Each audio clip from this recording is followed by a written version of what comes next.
Chapter 21. Nang magkagayoy, sumagot si Job at nagsabi, "Pakinggan niyong mainam ang aking pananalita, at ito'y maging inyong mga kaaliwan.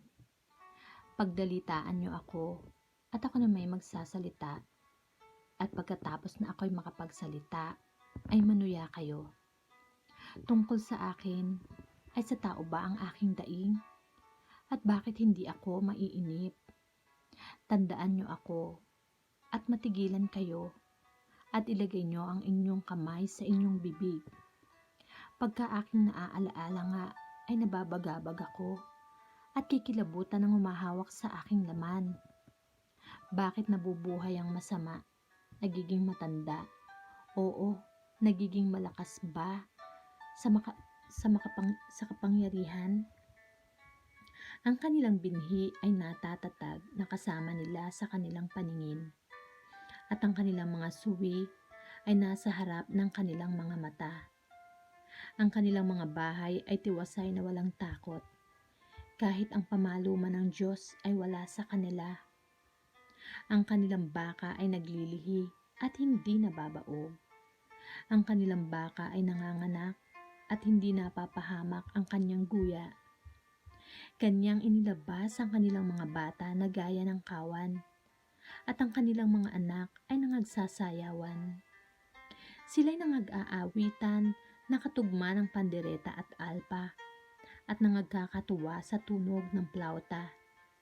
Kanilang ginugugol ang kanilang mga kaarawan sa kaginhawahan, at sa isang sandali ay nagsisilusong sila sa Sheol. At sinasabi nila sa Diyos, "Lumayo ka sa amin, sapagkat hindi namin ninanasa ang pagkaalam ng inyong mga lakad. Ano ang makapangyarihan sa lahat na siya'y paglilingkuran namin? At anong pakinabang magkakaroon kami kung kami ay magsidalangin sa Kanya? Narito, ang kanilang kaginhawahan ay wala sa kanilang kamay. Ang payo ng masama ay malayo sa akin." Gaano kadalas pinabatay ang ilawan ng masama, na ang kanilang kapahamakan ay dumarating ba sa kanila? Na nagbabahagi ba ang Diyos ng mga kapanglawan sa kanyang galit? Na sila'y gaya ng dayami sa harap ng hangin, at gaya ng ipa na tinatangay ng bagyo? Inyong sinasabi, inilalapat ng Diyos ang kanyang parusa sa kanyang mga anak, gantihin sa kanyang sarili upang maalaman niya. Makita ng kanyang mga mata ang kanyang pagkagiba, at uminom siya ng puot ng makapangyarihan sa lahat.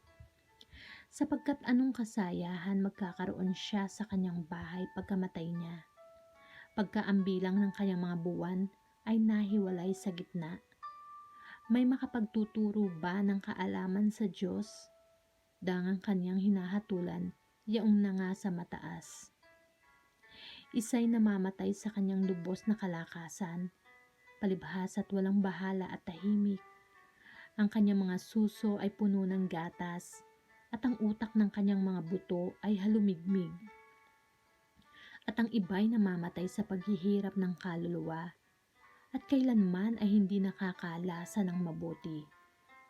Sila'y nahihigang magkakasama sa alabok, at tinatakpan sila ng uod. Narito, aking nalalaman ang inyong pag-iisip, at ang mga maling haka ng inyong inaakala laban sa akin. Sapagkat inyong sinasabi, saan naroon ang bahay ng prinsipe, at saan naroon ang tolda ng tinatahanan ng masama? Hindi ba nyo itinanong sa kanilang nangagdadaan? At hindi ba nyo nalalaman ang kanilang mga pinagkakakilanlan? Na ang masamang tao ay natataan sa kaarawan ng kasakunaan, na sila'y pinapatnubayan sa kaarawan ng kapuotan. Sinong magpapahayag ng kanyang lakad sa kanyang mukha? At sinong magbabayad sa kanya ng kanyang ginawa? Gayon may dadalhin siya sa libingan, at magbabantay ang mga tao sa libingan. Ang mga bugal ng libis ay mamabutihin niya, at lahat ng tao ay magsisisunod sa kanya, gaya ng nauna sa kanya na walang bilang. Paano ngang inyong aaliwin ako ng walang kabuluhan? Dangang sa inyong mga sagot, ang naiiwan lamang ay kabulaanan. Chapter 22. Nang magkagayoy, sumagot si Eliphaz na Temanita at nagsabi, mapapakinabangan ba ang tao ng Diyos? Tunay na siyang pantas ay nakikinabang sa kanyang sarili. May kasayahan ba sa makapangyarihan sa lahat na ikaw ay matuwid? O may pakinabang ba sa kanya na iyong pinasasakdal ang iyong mga lakad? Dahil ba sa iyong takot sa kanya na kanyang sinasaway ka, na siya'y pumasok sa iyo sa kahatulan? Hindi ba malaki ang iyong kasamaan? Ni walang anumang wakas sa iyong mga kasamaan. Sapagkat ikaw ay kumuha ng sangla ng iyong kapatid sa wala, at iyong hinubdan ng kanilang suot ang hubad.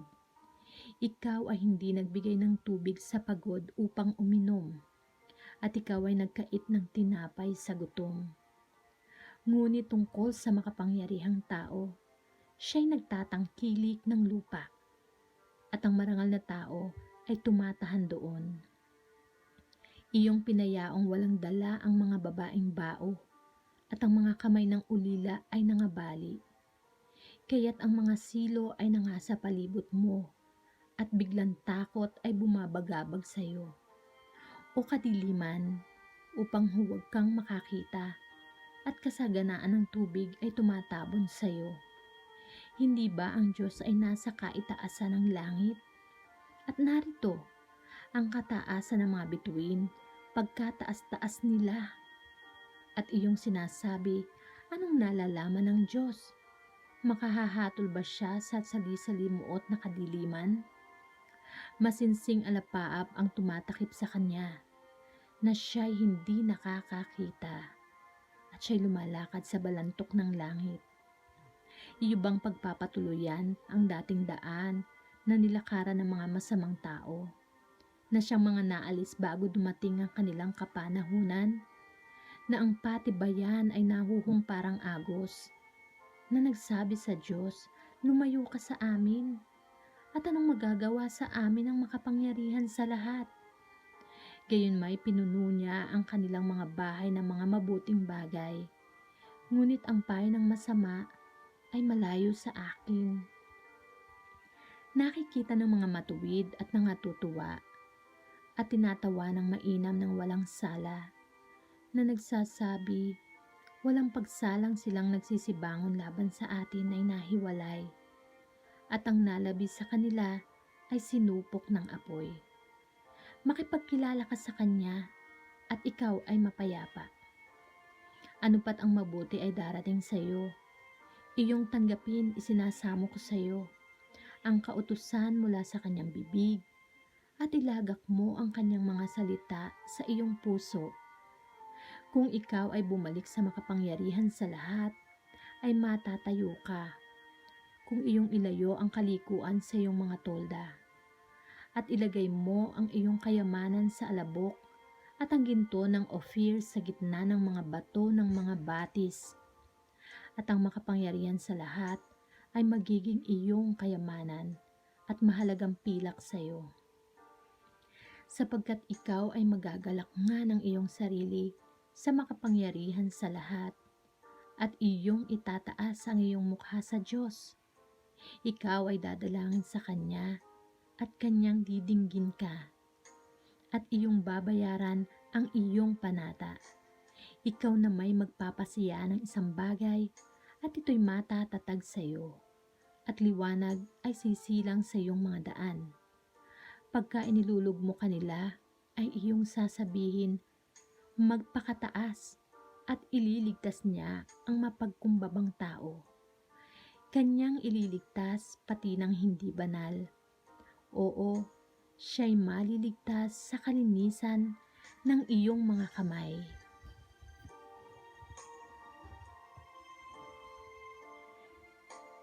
Chapter 23. Nang magkagayoy, sumagot si Job at nagsabi, magpahanggang ngayoy, mapanghimagsik ang aking daing. Ang bugbog sa akin ay lalong mabigat kaysa aking hibik. Umano nawang maalaman ko kung saan ko masusumpungan siya upang ako'y dumating hanggang sa kanyang likmuan. Aking aayusin ang aking usap sa harap niya at pupunuin ko ang aking bibig ng mga pangangatuwiran. Aking malalaman ang mga salita na kanyang isasagot sa akin at matatalastas ko kung ano ang kanyang sasabihin sa akin. Makikipagtalo ba siya sa akin sa kalakhan ng kanyang kapangyarihan? Hindi, kundi pakikinggan niya ako. Dooy makapangangatwiran sa kanya ang matuwid. Sa gayoy maliligtas ako magpakailanman sa aking hukom.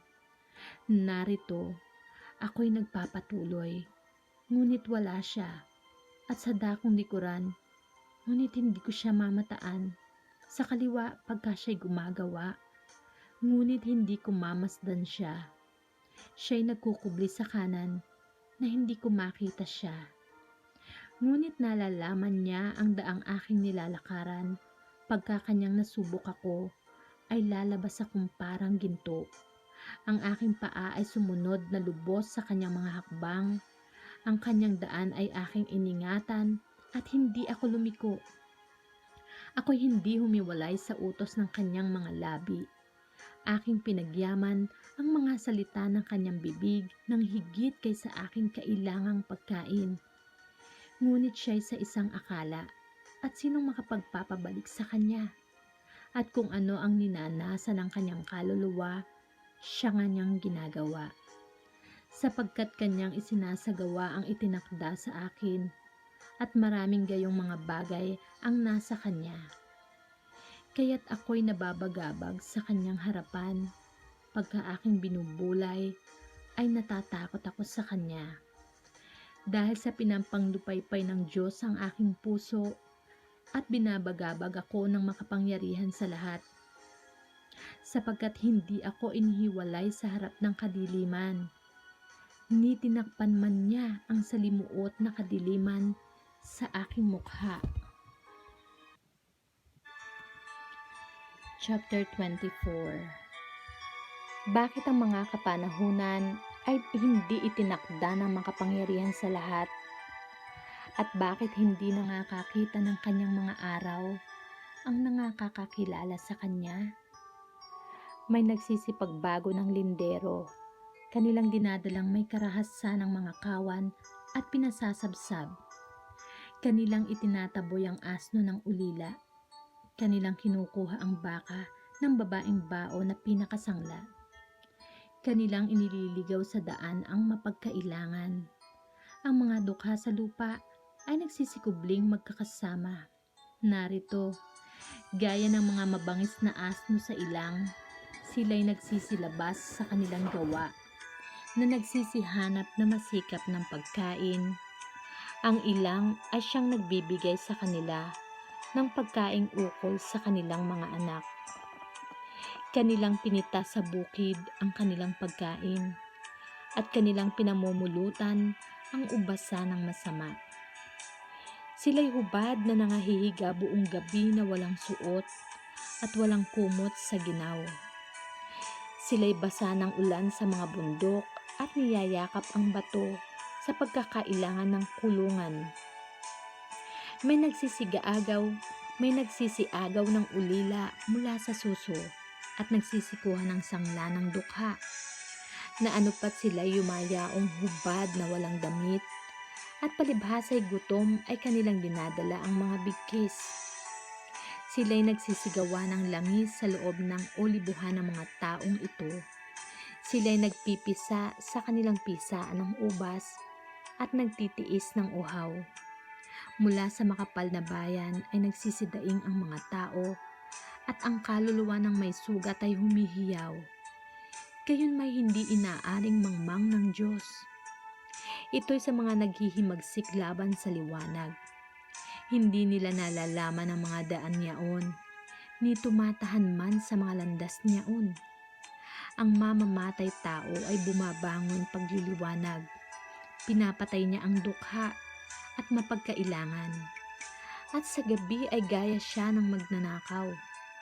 Ang mata naman ng mapangalon niya ay naghihintay ng pagtatakip silim na sinasabi, walang matang makakakita sa akin, at nag-iiba ng kanyang mukha. Sa kadiliman ay nagsisihukay sila sa mga bahay. Sila'y nagkukulong sa sarili kung araw. Hindi nila nalalaman ang liwanag. Sapagkat ang umaga sa kanilang lahat ay parang salimuot na kadiliman. Sapagkat kanilang nalalaman ang mga kakilabutan ng salimuot na kadiliman. Siya'y matulin sa ibabaw ng tubig. Ang kanilang bahagi ay sinumpa sa lupa. Siya'y hindi babalik sa daan ng mga ubasan. Katuyuan at kainitan ay tumutunaw ng mga nyebeng tubig, gaya ng syol ng mga nagkakasala. Kalilimutan siya ng bahay bata. Siya'y kakaning maigi ng uod. Siya'y hindi na maaalaala pa. At ang kalikuan ay babaliing parang punong kahoy. Kanyang sinasakmal ang baog na hindi nanganganak at hindi gumagawa ng mabuti sa babaeng bao. Inaagawan naman ng Diyos ang mga may kaya sa pamamagitan ng kanyang kapangyarihan. Siya'y bumabangon na walang katiwasayan sa buhay. Pinagkakalooban sila ng Diyos na malagay sa katiwasayan at sila'y nagpapahinga roon.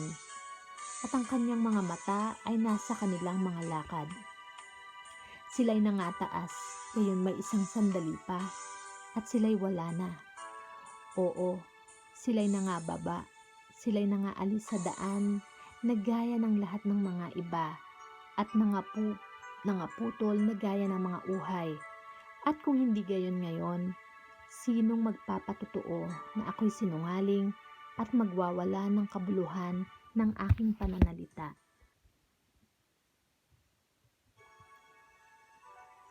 Chapter 25. Nang magkagayoy, sumagot si Bildad na Suhita at nagsabi, kapangyarihan at takot ay sumasa kanya. Siya'y gumagawa ng kapayapaan sa kanyang mga mataas na dako. May anumang bilang ba sa kanyang mga hukbo at doon sa hindi sinisikatan ng kanyang liwanag? Paano ngang makapapaging ganap ang tao sa Diyos? O paano magiging malinis siya na ipinanganak ng isang babae? Narito, pati ng buwan ay walang liwanag, at ang mga bituin ay hindi dalisay sa kanyang paningin. Gaano pa nga kaliit ang tao na isang uod, at ang anak ng tao na isang uod. Chapter 26. Nang magkagayoy, sumagot si Job at nagsabi, paano mong tinulungan siya na walang kapangyarihan? Paano mong iniligtas ang kamay na walang lakas? Paano mong pinayuhan siya na walang karunungan? At saganang ipinahayag mo ang mabuting kaalaman. Kanino mo binigkas ang mga salita? At kanino ang diwa na lumabas sa iyo? Ang mga patay ay nanginginig sa ilalim ng tubig, at ang mga nananahan doon. Ang syol ay hubad sa harap ng Diyos, at ang Abadon ay walang takip. Kanyang iniuunat ang hilagaan sa pagitang walang laman, at ibinibiti ng lupa sa wala. Kanyang itinatali ang tubig sa kanyang masinsing alapaap, at ang alapaap ay hindi nahahapak sa ilalim nila. Kanyang tinatakpan ang ibabaw ng kanyang luklukan, at iniladladlad ang kanyang mga alapaap sa ibabaw niyaon. Siya'y gumuguhit ng isang hangganan sa ibabaw ng tubig hanggang sa pinagsasalikupan ng liwanag at kadiliman. Ang mga haligi ng langit ay nagsisipanginig at nangatitigilan sa kanyang saway. Kanyang pinapag-iinalon ang dagat ng kanyang kapangyarihan, at sa kanyang kaalaman ay sinasaktan niya ang Rahab. Sa pamamagitan ng kanyang espiritu ay ginayakan niya ang langit. Sinaksak ng kanyang mga kamay ang maliksing ahas. Narito, ang mga ito ang mga gilid lamang ng kanyang mga daan at pagkarahan ng bulong na ating naririnig sa kanya. Ngunit sinong makakaunawa ng kulog ng kanyang kapangyarihan?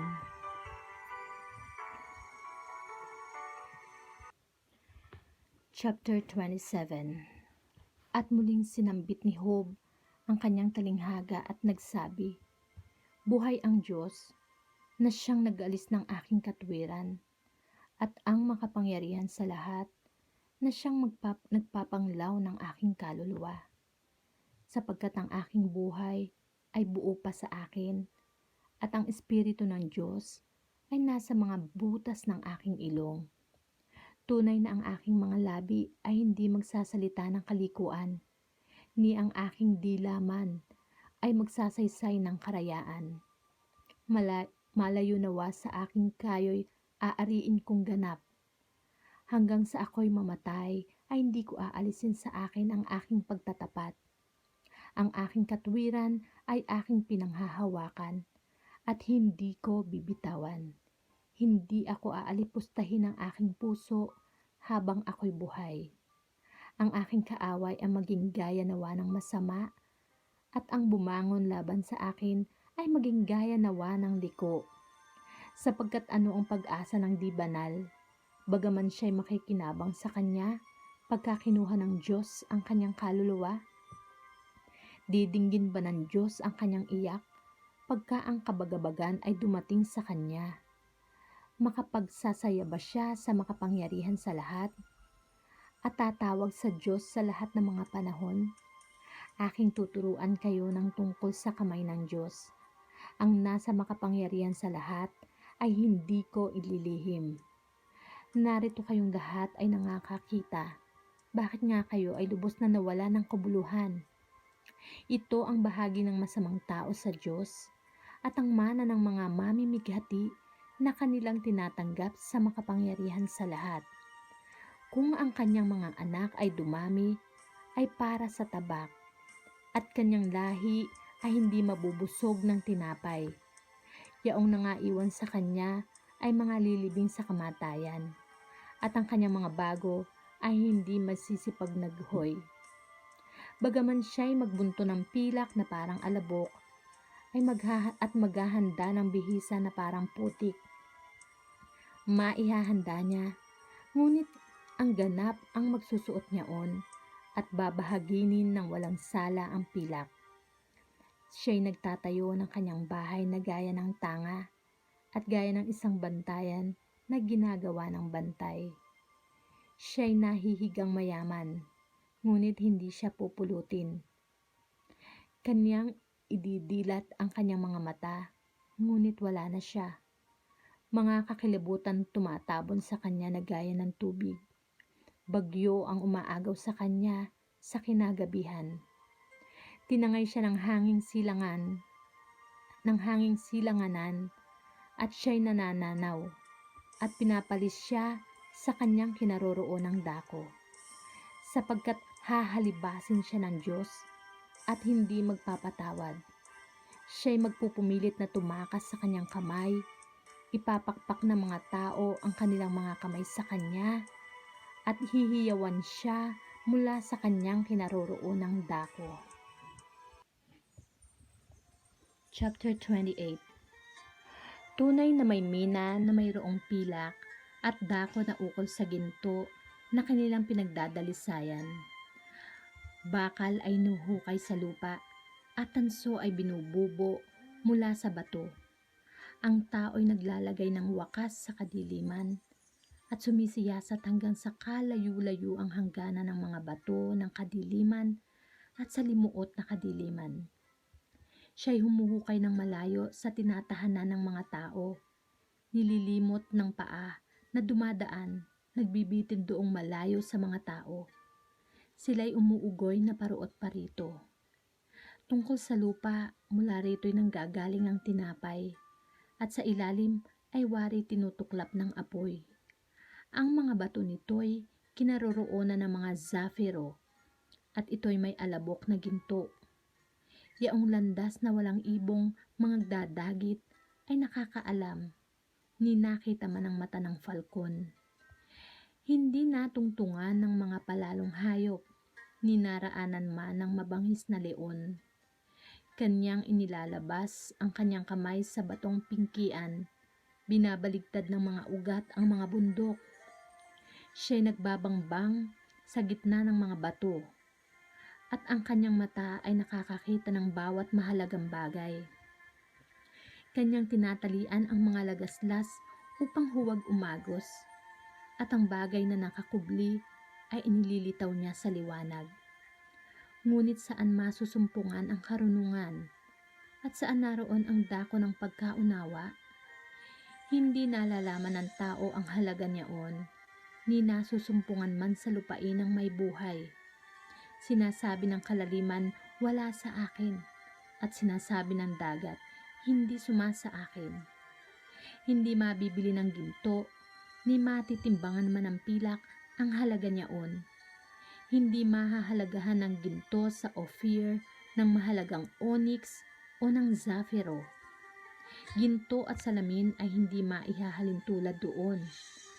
Hindi maipagpapalit man sa mga hiyas na dalisay na ginto. Hindi mabibilang ang koral o ang kristal. Oo, ang halaga ng karunungan ay higit sa mga ruby. Ang topasyo ay sa Ethiopia ay hindi maipapantay doon, ni mahahalagahan man ng dalisay na ginto. Saan nanggagaling nga ang karunungan, at saan naroon ang dako ng pagkaunawa? Palibhasa't nakukubli sa mga mata ng lahat na may buhay at natatago sa mga ibon sa himpapawid.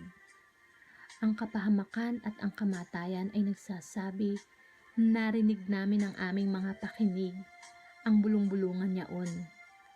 Nauunawa ng Diyos ang daan niyaon at nalalaman niya ang dako niyaon, sapagkat tumitingin siya hanggang sa mga wakas ng lupa at nakikita ang silong ng buong langit. Upang bigyan ng timbang ang hangin, oo, kanyang tinatakal ang tubig sa takalan. Nang siya'y gumawa ng pasya sa ulan at ang daan sa kidlat ng kulog. Nang magkagayoy nakita niya ito at inihayag. Kanyang itinatag ito, oo, at siniyasat. At sa tao ay sinabi niya, narito, ang pagkatakot sa Diyos ay siyang karunungan, at ang paghiwalay sa kasamaan ay pagkaunawa. Chapter 29.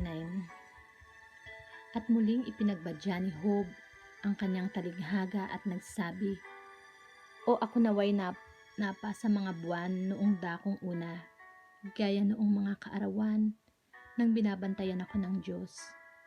Nang ang kanyang ilawan ay sumisilang sa aking ulo, at sa pamamagitan ng kanyang liwanag ay lumalakad ako sa kadiliman. Gaya noong ako'y nasa kabutihan ng aking mga kaarawan, noong ang pagkasi ng Diyos ay nasa aking tolda, noong ang makapangyarihan sa lahat ay sumasa akin pa, at ang aking mga anak ay nangasa palibot ko, noong ang aking mga hakbang ay naliligo sa gatas, at ang bato ay nagbubuhos para sa akin ng mga ilog ng langis, noong ako'y lumalabas sa pintuang bayan hanggang sa bayan, noong aking inihahanda ang aking upuan sa lansangan, nakikita ako ng mga binata at nagsisikubli, at ang mga matanda ay nagsisitindig at nagsisitayo. Ang mga pangulo ay nagpipigil ng pangungusap at inilalagay ang kanilang kamay sa kanilang bibig. Ang tinig ng mga mahal na tao ay tumatahimik at ang kanilang dila ay dumidikit sa ngalangala ng kanilang bibig. Sapagkat pagka naririnig ako ng pakinig, ay pinagpapala nga ako, at pagka nakikita ako ng mata, ay sumasaksi sa akin, sapagkat aking iniligtas ang dukha na dumadaing, ang ulila rin naman na walang tumutulong sa kanya, ang basbas ng malapit ng mamatay ay sumaakin, at aking pinaawit sa kagalakan ang puso ng babaeng bao. Ako'y nagbibihis ng katwiran, at sinusuotan niya ako. Ang aking kaganapan ay parang isang balabal at isang diadema. Ako'y naging mga mata sa bulag at naging mga paa ako sa pilay. Ako'y naging ama sa mapagkailangan, at ang usap niyaong hindi ko nakikilala ay aking sinisiyasat. At aking binali ang mga pangil ng liko, at inagaw ko ang huli sa kanyang mga ngipin. Nang magkagayoy sinabi ko, mamamatay ako sa aking pugad at aking pararamihin ang aking mga kaarawan na gaya ng buhangin. Ang aking ugat ay nakalat sa tubig at ang hamog ay lumalapag buong gabi sa aking sanga. Ang aking kaluwalhatian ay sariwa sa akin at ang aking busog ay nababago sa aking kamay. Sa akin ay nangakikinig ang mga tao at nangaghihintay at nagsisitahimik sa aking payo. Pagkatapos ng aking mga salita ay hindi na sila nagsasalita pa uli at ang aking pananalita ay tumutulo sa kanila. At kanilang hinihintay ako na gaya ng paghihintay sa ulan at kanilang ibinubuka ang kanilang bibig na maluwang na gaya sa huling ulan. Ako'y ngumingiti sa kanila pagka sila'y hindi na naniniwala at ang liwanag ng aking mukha ay hindi nila hinahamak. Ako'y namimili sa kanilang daan at nauupong gaya ng puno at tumatahang gaya ng hari sa hukbo, gaya ng nangaaliw sa nananangis. Chapter 30. Ngunit ngayon silang bata kaysa akin ay nagsisitawa sa akin na ang mga magulang ay di ko ibig na malagay na kasama ng mga aso ng aking kawan. Oo, ang kalakasan nilang kamay, sa ano ko mapapakinabangan? Mga taong ang kalusugan ng gulang ay lumipas na. Sila'y lata sa pangangailangan at sa kagutom. Kanilang hinangata ang tuyong lupa sa kadiliman ng kasalatan at kapahamakan. Sila'y nagsisibunot ng mga malvas sa tabi ng mabababang punong kahoy at mga ugat ng inebro ay siyang kanilang pinakapagkain. Sila'y pinalayas mula sa gitna ng mga tao. Sila'y sumisigaw sa likuran nila na gaya ng sa likuran ng isang magnanakaw upang sila'y magsitahan sa nakatatakot na mga libis, sa mga puwang ng lupa at ng mga bato. Sa gitna ng mabababang punong kahoy ay nagsisiangal. Sa ilalim ng mga tinikan ay nangapipisan. Mga anak ng mga mangmang, oo, mga anak ng mga walang puring tao. Sila'y mga itinapon mula sa lupain.